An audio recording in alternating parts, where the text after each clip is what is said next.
Let's bring in Nationals leader David Littleproud now. David, it's good to catch up with you. Thank you so much for joining me on the show this evening. I want to get to the floods in a moment, but let's begin, of course, with the divisions that we are seeing playing out in the Nationals as well as the Coalition. But starting with the Nationals over net zero targets, Barnaby Joyce made some very interesting comments on Sky News this morning. Have a look at what he said about net zero. You want to know, what do you focus on? Don't like net zero, tell you that. Net zero is disastrous for our nation, disastrous for everyone. Now, yesterday on Sky News, David, you said that we shouldn't give up trying to reduce emissions. Is your party room really split on this?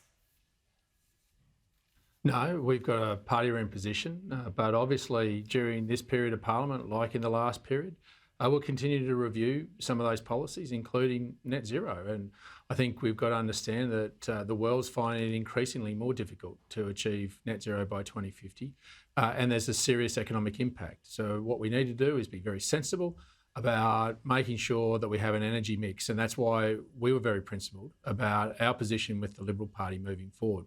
That if you want to have baseload power, zero emissions, then you should have nuclear energy as part of that mix.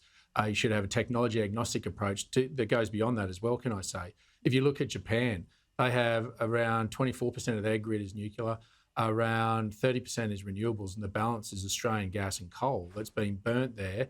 The carbon's being captured and put back on a boat and taken back to Australia and put down a hole about 1.5 kilometres down underneath the earth. So you should have a technology agnostic approach, and an all renewables approach will not work. And if we senselessly go down this path, the economy pays and you will pay. Energy is the economy.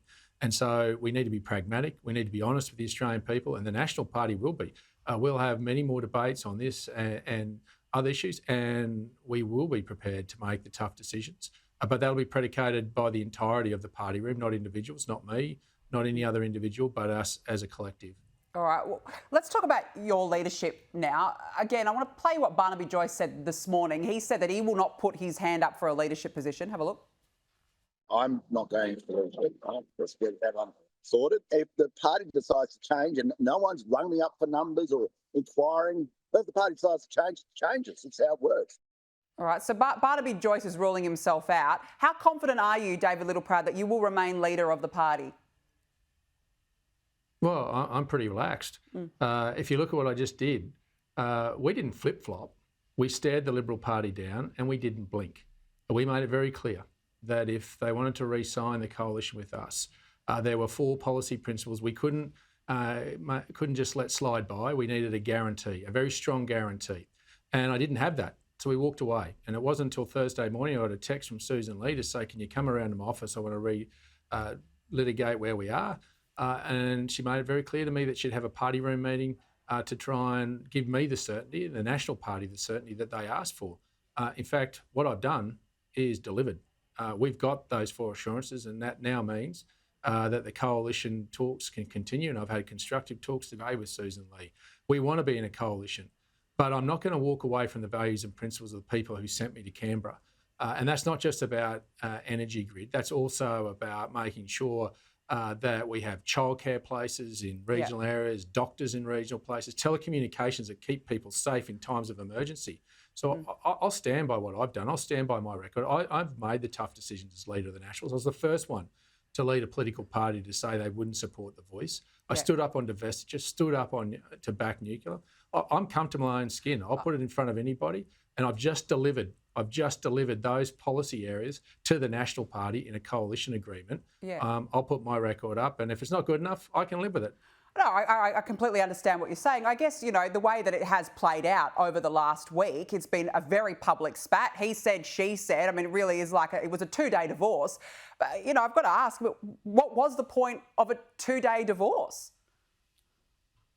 Well, if you get the policies that we want, we stared them down, we didn't blink, and we got them. You know, I'll tell you what that's worth. That's worth a lot to people in regional Australia. So we don't have an all-renewables approach to our energy grid. We actually can make sure that the mobile phone towers that you, the Australian taxpayer, paid for actually work in the hour of need.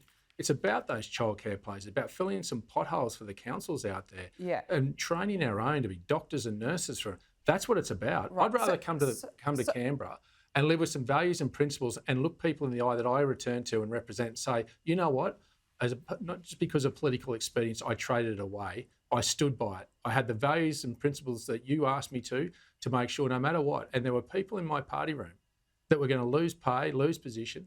They were prepared to do it. They were going to lose their jobs, some of them, on joint Senate tickets. So I just say, just look at the National Party, look what we've done, what we're prepared to do. No, I totally get it. We can stand tall. I get what you're saying, but so are you saying then that you've kissed and made up, this is it? Because I know that the Liberals have agreed in principle, but what exactly does in principle mean? That doesn't sound like it's a 100% done deal. Yeah, well, that's something, and I'll take to the party room. And Susan and I've got those form of words that gives us comfort around that being the policy that we took to the last election, which is the wording we sent. And my party room will determine that because they're the ones that determined to walk away. And I get there's a couple that said, they didn't agree and they've made disparaging comments. But this wasn't my decision. It was the decision of the vast majority of the party room. So we just need to be respectful of our party room. Our party room makes this determination, not me, but the majority. The vast majority made this decision. They had the values to stand up and say, no, we're not walking away from this. Yeah. So what I'll do is finalise the rest of the negotiations with Susan Lee. That'll be presented to the party room and the party room will make their determination whether they wish to re-enter the coalition or not in the ensuing days. All right, well, we'll be standing by for that one. Before we let you go, David, I just want to ask you about the flooding crisis, obviously. The Prime Minister and a number of his ministers out today already blaming it on climate change. Is that appropriate? No, it's not. The immediacy is about saving lives and about making sure that we set ourselves up for the recovery. I was in Kempsey and Maxwell on Friday, and I'm hoping, I was going to Taree tomorrow, but I think the Prime Minister's going there, so my trip's been delayed. But what people want on the ground is action. They don't want politics. They actually just want people to look after people. And the people who can lead and should be focused on that, not on political points, but just getting on with the job. And I just say to all levels of government, this should just be about the immediacy of helping these people in their hour of need to make sure they get what they need in this great country of ours.